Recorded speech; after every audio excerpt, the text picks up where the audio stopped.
La prima volta che l'ho preso in cura, nessuno mi ha costretto, e ve lo ammetto. Stavo sull'autobus che va a Toledo e all'improvviso mi trovo a rete.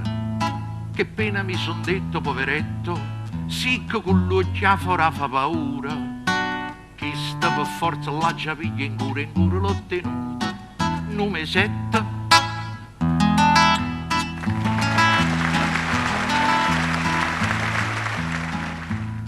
Un'altra volta che l'ho preso in cura, stavo tornando alla villeggiatura e non mi trovo andando alla porta oscura, che se deve capato mi faccio mura.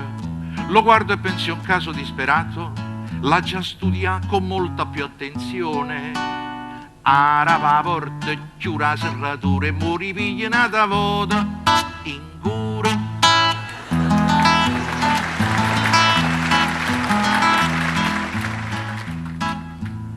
La terza volta che l'ho preso in cura, camminavo così distrattamente, tutta nutrata, sente strillare gente: correte, se spogliate, asciutamente. Lo guardo e penso, è un caso disperato, devo studiarne a fondo la natura.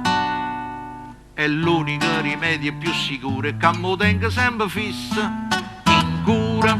E già, fare il dottore è una missione, si sa, curar la gente è un dovere. E poi, se affronti il caso con passione, ci provi pure la soddisfazione.